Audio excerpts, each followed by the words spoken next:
it just reminded me how, like, really how unfathomable God's love is. My child this year, she didn't need to be anything. She did not need to do anything. She just needed to be herself. And for me, that she was perfect already. Realize how God sees each and every one of us so perfect in our own little ways, in our own flawed ways. It just resonates with me how his love really is unconditional. We don't need to do anything to earn his love. I first wanted to touch on, I recognize between the three of you, there are three very unique experiences. And the hope within, sharing this conversation is that everyone's going to identify with a little bit of something, in your stories, in your journeys. And one thing that, I think of is, within faith communities, we talk a lot about God's unconditional love. And this, for me, it feels really hard to wrap my mind around it sometimes. I know it's true. I believe that God loves me unconditionally. I feel that I do experience it, but there's like this connection that sometimes doesn't click into place. Would you say that in your experience of motherhood, that has made a little more sense for you, like in loving someone unconditionally, that you've been able to better understand that God's love?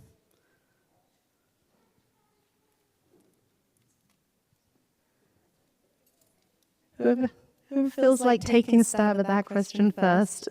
Saren, I'll throw you in.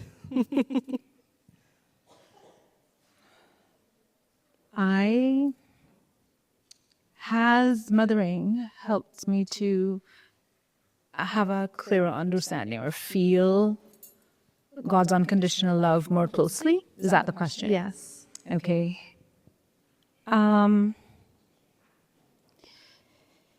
Yes. Growing up in the Caribbean, and I'll be 50 this year. So I think we grew up in an era where parenting and the world typically was focused on behaviorism. And so, like, as I said in my introduction, my whole life I have kind of been mothering, and I've loved kids, and kids have gravitated towards me. And still I was like strict. I don't know if you understand when I say strict. It's like, you do what I say because I say. This is what you do. And even though I love you and we have lots of fun together, like, still you do what I say because I said it, and that's it. And punishment is also a part of that. And as I became closer to becoming a mom, God started really becoming a focused mom for just my two kids.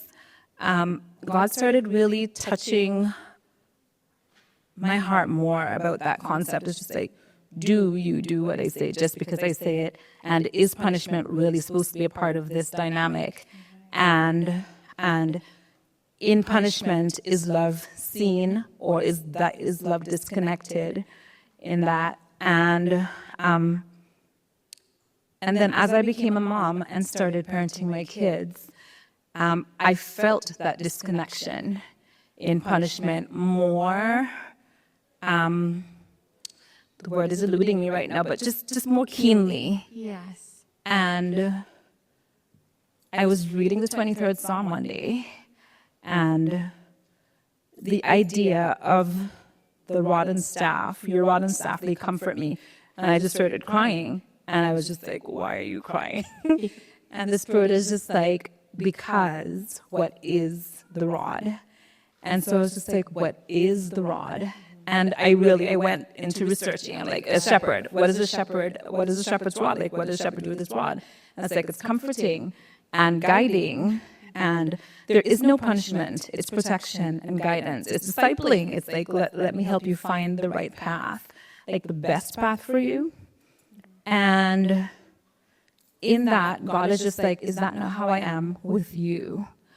And so, like, that was probably like a big turning point, especially because as I felt the disconnection of punishment with my kids and saw the impact that it had on them, I recognized the impact that thinking of God as a punishing God, as a punishing parent, what that impact that had on me. And so my journey to becoming best friends with God changed in that setting. Wow. So that really just sort of expanded your perspective of God and how he demonstrates his love and interacts with us. Yes. That's And so for me, God's unconditional love is the core of the message of my life now. I'm mama mamas as well. And everything I do is focused on helping us get to that place of love and compassion for ourselves and seeing how God sees us, as David expresses in Psalm 103, and just revolutionizing unconditional love between God and us, and between God and each other, and especially between God and our kids. yeah. So yeah, I see. No, I see you responding, and I was about to call on you and like, what are your thoughts as you're hearing this? Well, I know you. No, it's just really powerful. I actually was just thinking more about your question. Yeah. About unconditional love and how mothering, God's unconditional love and ours. And, when you have your little one, biologically or however, and then you bring them home, it's easy to how God had creation and delighted in it. It's really easy to delight in them, and you just feel all this love, and you don't have to think about it or be mindful about it. And then I find that, as your little one grows, it's no longer about this little one you're just naturally drawn to love. You start to, zoom out and then you have interactions that aren't always so delightful, or and sometimes you're downright angry. And I was reading a really powerful quote this week about it's okay to be angry, but anger is not a license for careless words. And it made me realize that, sometimes I have those careless words. I do still love them. And I look back and I think, I remember times when my mom had careless words with me when she was angry. But it didn't mean that she had stopped loving me. I think she was afraid for me, the consequences of my actions, and she was still loving me in her own flawed way, the way I love in my own flawed way. And so, for me, unconditional love is about zooming out, having that zoomed out view the way God does, except God has a little bit more clarity and wisdom behind that zoomed out view. And then just loving through that. And so, the unconditional part is just, there are going to be closer times when you're closer, times when you're more disconnected, but the love is there. The intent is Distant. the intent is there. Exactly. I love that. That's beautiful. AJ, as you're hearing these sort of perspectives, is there anything that's sort of jumping out that resonates with your heart? I just remember when I was pregnant for the first time, I was thinking, am I going to love this baby the way that God loves me? I was thinking, how will I show love? How will I give love? And then it wasn't until after I gave birth and I saw Ashira for the first time, I was like, wow, I was out of words. Mm-hmm. And I didn't cry. I was still in shock, but when we drove home about, let's say, 2 kilometers, I just bawled. And I was like, wow, I see the world in a different light now. And it just reminded me how unfathomable God's love is. My child this year, she didn't need to be anything. She did not need to do anything. She just needed to be herself. And for me, that she was perfect already. And I think I just realize how God sees each and every one of us so perfect in our own little ways, in our own flawed ways. And it just resonates with me how his love really is unconditional. We don't need to do anything to earn his love, but he loves us because he loves us. Exactly. And I think that really ties into what you were saying, Alicia, and that sort of zoomed out perspective that, God sees each and every one of us. He sees the days when it's just we're the best versions of ourselves, and he loves us.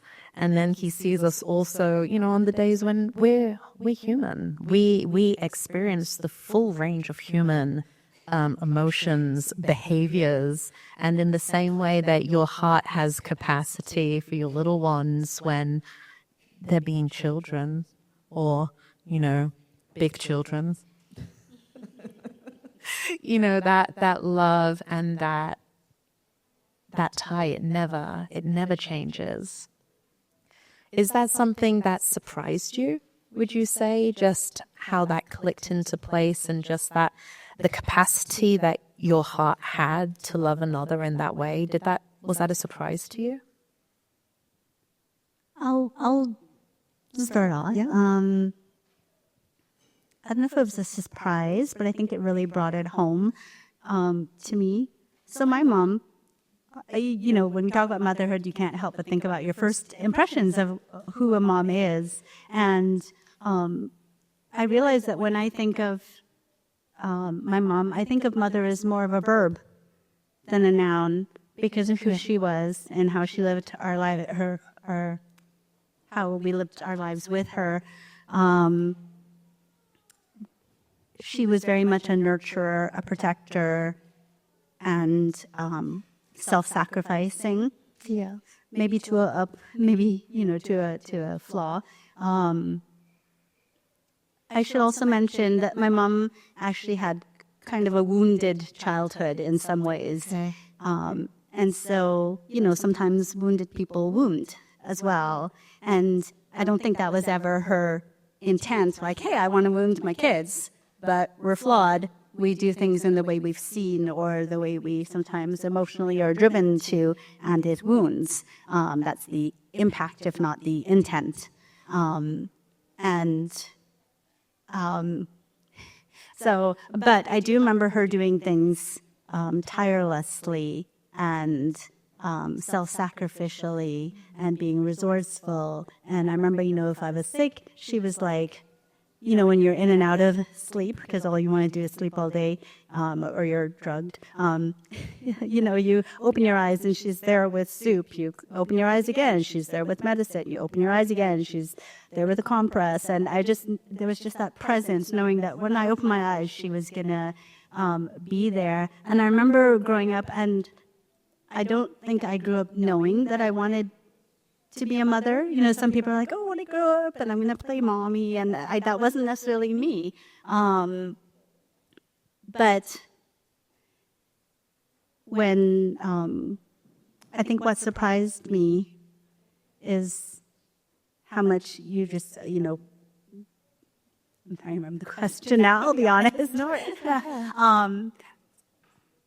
Did I just, were you surprised? What I hear you saying, you're really touching on the identity. Yeah. Right? So the nuance between, your identity as an individual, but then as your identity of, developing within motherhood. That's what I'm hearing you share. Yeah. And I think just, I don't know if it surprised me, but it just kind of envelops you, and you just become it. And I feel like even before taking on the title and wearing the title, I feel like I was wearing the action. You know what I mean? Because of the way I saw it in my mom, and that she made me think of mother as a verb more than a noun. And I find it interesting, what you share, because as someone who's not a mother in the traditional sense, I think of the change, it's such a big change in life, in personal identity. I look at my life and my routine and sort of that thought of, things changing. Sometimes I know we have some new moms in our congregation, and those who are, soon to be moms. And that, to me at least, is a scary thought, that idea of your identity as an individual, but then how's that going to change? And how's that going to change relationship with your loved ones, your relationship with God, Am I going to be a different person? I remember, even in just the stages in life where we ask ourselves, God, can I still be me and still be your person? And then motherhood, I can imagine, just adds a whole new layer of identity as a woman, as in relationship with God?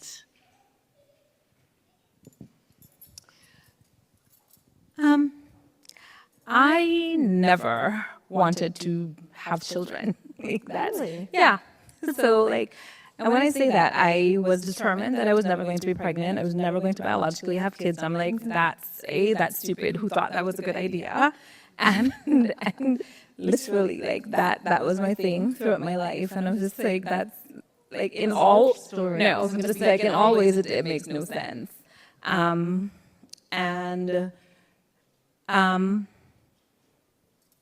I was still mothering, right? Because I was nurturing all the little people around me. And then I got to a place in my life where I realized I actually did want to have my mothering focused on other little human beings that were just where I was their primary nurturer. And if we're talking about when, I think you asked earlier, the last question was about being surprised around whether or not you were able to just love this. And reflecting on Alicia's relationship with her mom and mothering, my mom was that kind of very present mom. And I 100% of the time throughout my life, I consistently said to her, you don't love me. Like, consistent, it was like, you don't love me. I have no idea why you don't love me, but you don't love me. So that, I'm just like, you don't love me. I love you, and I love other people, but you don't love me. And so, yeah, it was this, I don't know what my concept, what my understanding of love was, but I did know that there was some kind of disconnect between my mom and me. And even though she did all those things, like the things that we do that show, that we think show love, which is, like the taking care of, the clothing, the like defending, the advocating, like all, because she was like a warrior advocate for her kids. And she definitely taught us how to be that way and how to stand on purpose and passion and with integrity in life. And still, I had that, like, you don't love me. Like, this is something, this is not love. And then when I started parenting my kids and doing all those same things, I'm just like, I'm doing all these things and I love you. And because we came to be a family through adoption, there's also, for me, there's adoption anxiety. For my kids, there's adoption anxiety and the grief and loss attached to that. And so in all of that, there is still that like, is this like what this is supposed to be? Is this really love? Like what's happening here? And so, yeah, we have had to like really wrestle with that idea of what love really is. And so I had to do a lot of therapy because I'm just like, I love my kids, I'm doing all of this, and I felt the disconnect. And in doing that, that's why I embrace Psalm 103 so closely, because it's a psalm that God used to like begin to heal that wound. God is just like, yes, your mom loved you, to the point where I went through a process where I like literally felt all the love that I had never felt from my mom in my life as I went through a clearing process in therapy attached to that. And God was just like, you see, she did love you. And there is these things that you have been doing.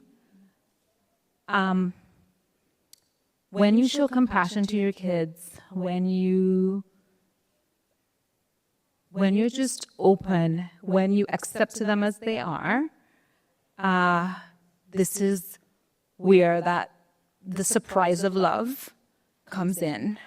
And so, yeah, that's how that's been for me.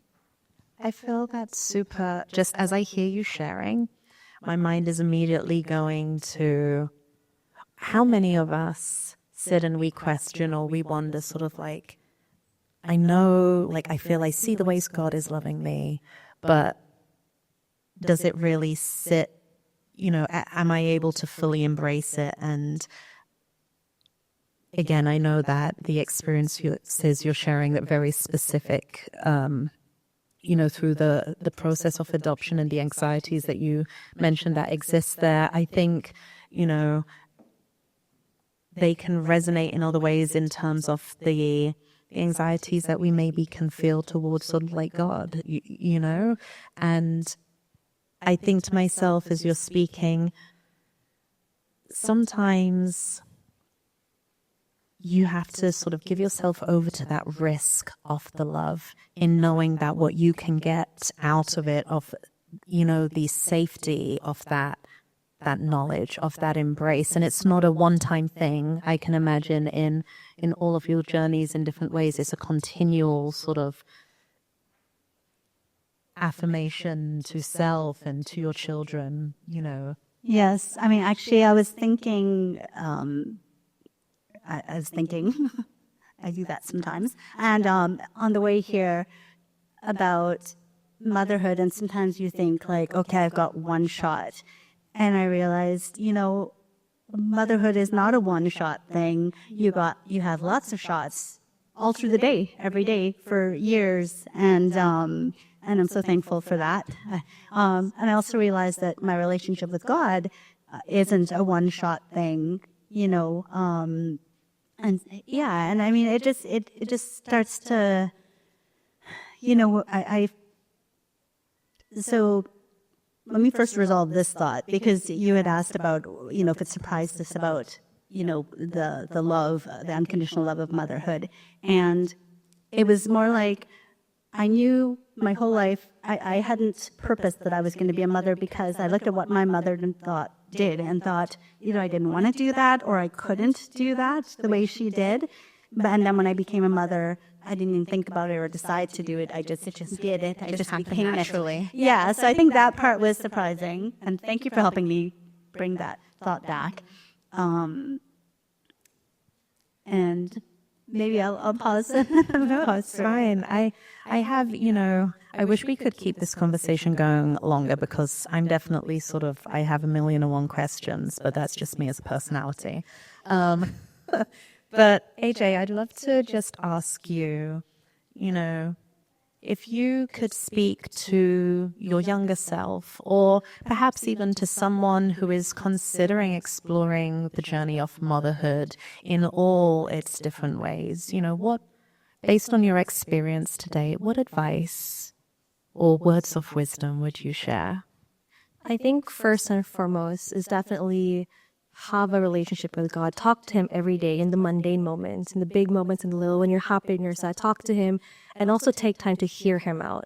And then I think second would be to trust yourself and trust your gut. A lot of people will tell you certain things. Do this, don't do this. I believe this is how you should raise your kids. But you know what? You know your kids best. You spend time with them all the time.